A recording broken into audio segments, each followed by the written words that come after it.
Hi friends, welcome to Ahila's Science World. இன்னைக்கு நம்ம பார்க்க போகிறது why should we conserve biodiversity. நம்ம அதை 3 கேட்டகரியில் பார்க்கலாம். First one narrowly utilitarian reason. இப்போ நம்மளுடைய பிளானெட்டில் எத்தனையோ லிவிங் ஆர்கானிசம்ஸ் இருக்குது. அதில் ஒரு ஸ்பீசிஸ் தான் ஹியூமன். ஆனால் நம்ம அதிகமான நேச்சுரல் ப்ராடக்ட் வந்து நம்ம இந்த இடத்துலேருந்து நம்ம எடுத்துக்கிறோம். Example food, construction material, firewood, industrial product அப்படின்னு ஏகப்பட்டது நம்ம எடுத்துக்கிறோம். அதுலேயும் வெரி இம்பார்ட்டண்ட்டாக மெடிசினல் பிளான்ஸ், கிட்டத்தட்ட 25,000க்கும் மேலே அதிகமான மெடிசினல் பிளான்ஸ் வந்து நம்ம மெடிசினுக்காக பயன்படுத்துகிறோம். இந்த பெனிஃபிட்ஸ் எல்லாம் ஹியூமனுக்கு வந்து டைரெக்டாகவே ஹெல்ப் பண்ணுது. அதனால் நம்ம பயோடைவர்சிட்டியை கன்சர்வ் பண்ணணும்.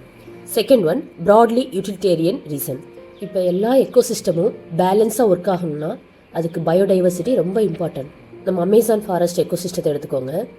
20% ஆஃப் ஆக்சிஜன் வந்து நம்மளோட எர்த் பிளானெட்டுக்கு கொடுத்துட்ருக்கு பை த ஃபோட்டோசிந்தசிஸ் ப்ராசஸ் மூலமாக. யோசிச்சு பாருங்கள், நம்ம கோவிடில் இந்த ஆக்சிஜன் சிலிண்டருக்காக நம்ம எவ்வளோ மணி ஸ்பெண்ட் பண்ணிகிட்டு இருந்தோம் அப்படின்ட்டு. அது மட்டும் இல்லைங்க, நம்ம ஃப்ரூட்ஸ் அண்ட் வெஜிடபிள்ஸ் நம்ம வந்து சாப்பிட்றோம். அதுக்கு மிக முக்கியமான இம்பார்ட்டன்ட் ப்ராசஸ் ஒன்று இருக்குது, பாலினேஷன். இந்த பாலினேஷனுங்கிற ப்ராசஸ் பிளான்ஸில் இல்லைன்னா ஃப்ரூட்ஸோ சீட்ஸோ வர முடியாது. இந்த பாலினேஷன் ப்ராசஸ் நடக்கிறதுக்கு சில பாலினேட்டர்ஸ் தேவைப்படுறாங்க. லைக் பேர்ட்ஸ், அனிமல்ஸ், இன்செக்ட்ஸ், இதெல்லாமே நேச்சுரல் பாலினேட்டர்ஸ். இதை நம்மளுக்கு சப்ளை பண்ணுறது ஃபாரஸ்ட் எக்கோசிஸ்டம். இப்போ உங்களுக்கு புரிஞ்சிருக்கும் இந்த பயோடைவர்சிட்டியை நம்ம எதற்காக கன்சர்வ் பண்ணணும் அப்படின்னு. Third one ethical reason.